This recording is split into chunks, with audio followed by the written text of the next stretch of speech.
All right, let's dive into one of the most incredible corporate comeback stories we've seen in a long time. Samsung's battle in the semiconductor world in 2025. I mean, this was a true make or break year for them, a real trial by fire in a global chip war that is, let's be honest, only getting more intense. So how on earth did they pull it off? Let's get into it.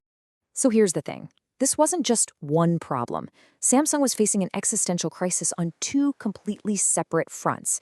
You have their custom chip-making business, the foundry, and then you have their legendary memory division. And both were in some serious trouble. The big question we're tackling today is, how did they manage to pull themselves back from the absolute brink? Okay, so let's start with the first battleground. We're talking about Samsung's foundry business. Now, you know this is the side of the house that actually makes the custom-designed chips for other huge tech companies. And in 2025, well, they were in a real underdog fight. And wow, just take a look at this. This really paints a picture of the mountain Samsung had to climb. I mean, look at that gap.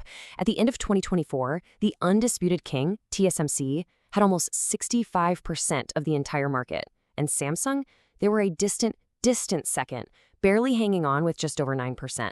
That's not just a lead, that is a colossal, almost insurmountable gap. And it just kept getting worse. The pressure was coming from literally everywhere.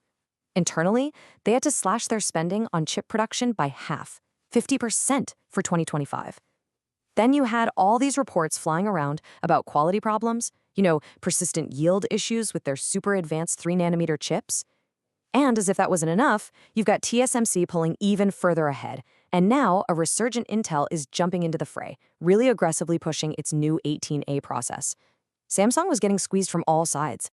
So yeah, things looked incredibly bleak. You'd be forgiven for thinking this was the beginning of the end for their foundry business. But this is where the story completely changes. This is where it stops being about decline and starts being about a comeback. Because faced with all that pressure, Samsung didn't fold. Nope. They started to punch back, and punch back hard. The first signs of life started to appear early in 2025. Remember those production lines they had to slow down? Well, reports started coming out that they were firing them back up again. And you have to ask why. It turns out they were seeing a surge in demand for their own Exynos chips, and, this is really key, they were getting new orders from the crypto mining world over in China. This was huge. It was the first real signal that customers were starting to trust Samsung's manufacturing again. And that brings us to the real turning point. The major win. They landed a deal to help make Tesla's next-gen AI5 chip. Now look, getting a client like Tesla is already a massive vote of confidence. But when Elon Musk himself comes out and publicly praises your advanced equipment as the reason for the deal, that's a whole other level. That is an absolute, undeniable win that made the entire industry sit up and take notice. All right, so that's the foundry story. But remember, this was a war on two fronts. Now let's switch gears and talk about their memory division. And this is what's so wild. This is Samsung's historic stronghold, right? This is the business that literally made them a global titan. And yet, even here, they were facing a crisis like they had never seen before.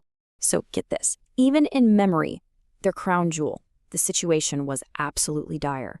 We're talking about analysis, both internal and external, that were saying Samsung's core DRAM tech was 2 to 3 years behind its competitors. Behind! We're talking about SK Hynix.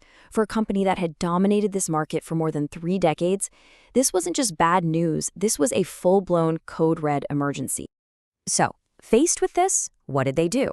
They didn't just tweak a few things. No, they executed a radical 3-step pivot. Step 1, they made the incredibly tough call to end an era. They announced they were just stopping production of the older DDR4 memory by the end of the year. Done. Step 2, they took all that freed up factory space and pointed it directly at the future, newer DDR5 and LPDR5 chips. And step 3, they went all in. All in on the hottest thing in tech, high bandwidth memory. You know it as HBM, the absolute key to the entire AI boom. Now, this was a massive gamble. Think about it. They were abandoning a huge legacy market to bet the entire farm on the future. And you know what? That bet paid off.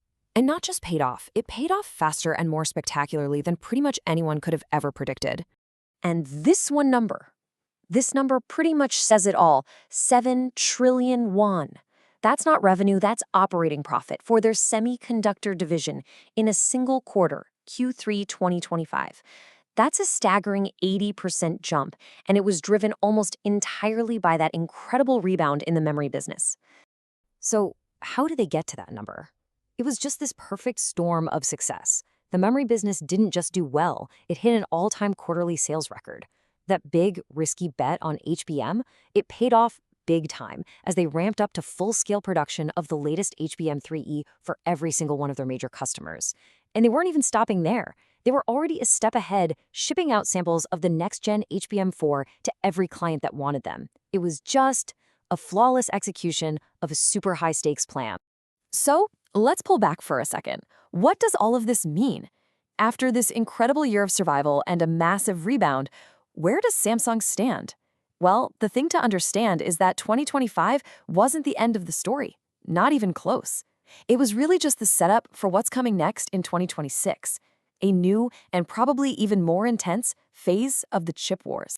And really, it all comes down to this. For 2026, Samsung is fighting two completely different battles. On the foundry side, they're still the challenger.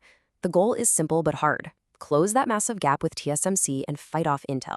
And the strategy has to be winning more huge clients, like Tesla, and proving their new tech is rock solid. But then you look at memory. Thanks to that pivot in 2025, they're not the challenger anymore.